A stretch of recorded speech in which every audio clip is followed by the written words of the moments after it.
complaints. Certainly not to blame them on you, although, of course, you are implicated. And not that you can help it. I mean, the problem is really with the people you cover. The politicians, the celebrities, and the lawyers. And although their level of insincerity is astonishing, it's still kind of fun to hear them talk. In particular, it's fun to listen to Washington talk. Whenever the issue of term limits comes up, I always tell people the only term limits I'm interested in would be to limit some of the terms used by politicians. They speak, of course, with great caution because they must take care not to actually say anything. Proof of this, according to their own words, is that they don't actually say things, they indicate them. As I indicated yesterday, and as the president indicated to me, but sometimes they don't indicate, they suggest. Let me suggest that as I indicated yesterday, I haven't determined that yet. See, they don't decide, they determine. If it's a really serious matter, they make a judgment. I haven't made a judgment on that yet. When the hearings are concluded, I will make a judgment, or I might make an assessment. I'm not sure. I haven't determined that yet.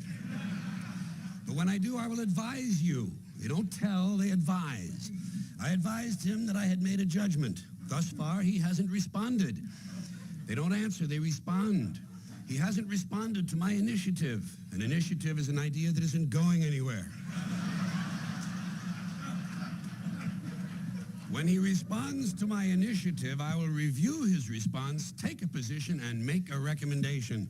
See, they don't read, they review, they don't have opinions, they take positions, and they don't give advice, they make recommendations. And so, at long last, after each has responded to the other's initiatives, and each has reviewed the other's responses, and everyone has taken a position, made a judgment, and offered a recommendation, now they have to do something. But that would be much too direct. So instead, they address the problem. We're addressing the problem, and we'll soon be proceeding. That's a big activity here in Washington. Proceeding. They're always proceeding or moving forward. A lot of that goes on. Senator, have you solved that problem? Well, we're moving forward on that. And when they're not moving forward, they're moving something else forward, such as the process.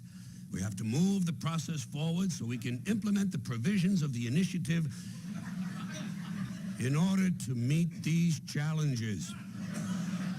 No one has problems anymore, challenges. That's why we need people who can make the tough decisions. Tough decisions like how much soft money can I expect to collect in exchange for my core values?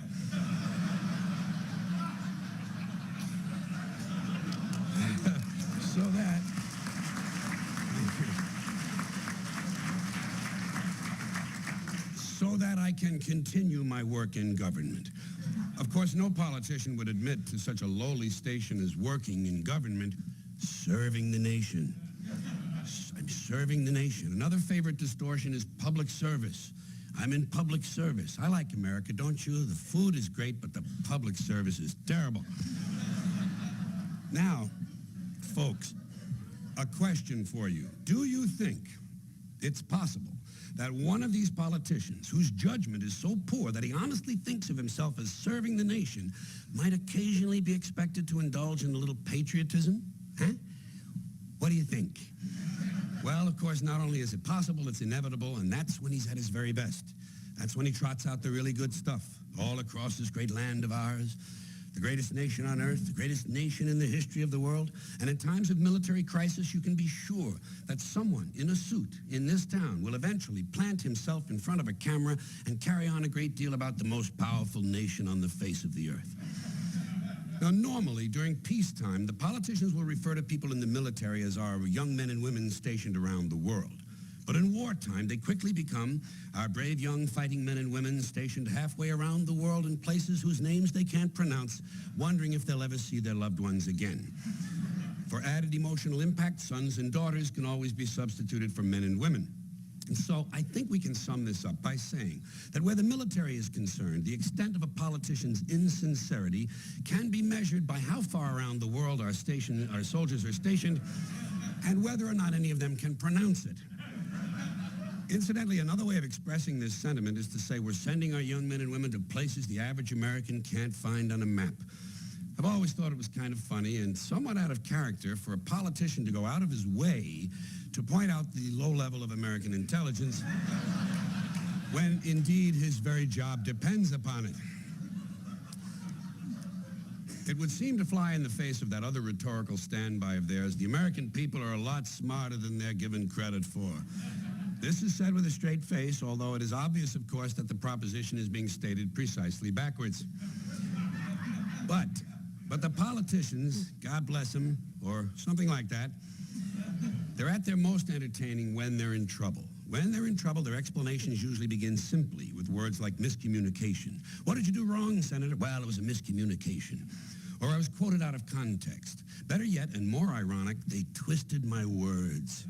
Such a nice touch. A person who routinely spends his days torturing the language complains, they twisted my words.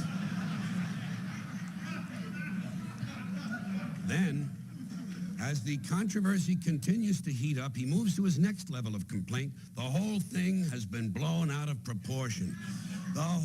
It's always the whole thing. Apparently, no one has ever claimed that only a small portion of something was blown out of proportion. Has to be the whole thing. That's because now he's feeling the heat. And so, as time passes and more evidence comes in, he suddenly changes directions and tells us, we're trying to get to the bottom of this. Now he's on the side of law and order. It's jiu-jitsu, really.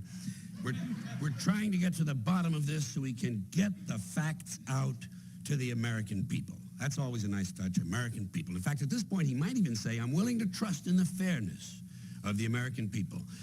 Clearly, he's preparing us for something. And so, when finally all the facts come out and our subject seems quite guilty, he employs that sublime use of the passive voice, mistakes were made. Mistakes were made, don't look at me, probably someone in my office. Things are moving faster now. Mistakes were made is rapidly overtaken by there is no evidence. No one has proven anything. Eventually I will be exonerated. I have faith in the American judicial system and that certain sign that things are closing in. Whatever happened to innocent until proven guilty? Whatever happened? Well, yeah. Well, he's about to find out. And we know this must be true because the next thing we hear from him is, I just want to put this thing behind me and get on with my life. I just want to put this behind me. That's an expression we hear a lot these days in all walks of life. From people in all walks of life. Usually the person in question has committed some unspeakable act. Yes, it's true, I strangled my wife, shot the triplets, set fire to the house, and sold my young son to an old man on the train. But now I just want to put this thing behind me. Get on with it. That's the problem in this country. Too many people getting on with their lives. I think what we really need more of is ritual suicide. You know? Never mind the press conferences. Get the big knife out of the drawer. Personally, what I want to do is I want to put this thing behind me and get on with my life, thing behind me and get on with my life. I'll repeat that for you. Personally, I want to put this thing behind me and get on with my life, thing behind me and get on with my life. And just to round out this section, let's hope there's a special place in hell reserved for those who have recently decided to take responsibility for their actions. That's the big thing now, taking responsibility for your actions, like it's a recent discovery, you know. He's taking responsibility for his actions. Well, isn't that wonderful? Ask him if he's willing to take responsibility for my actions, along with my alimony, my car payment.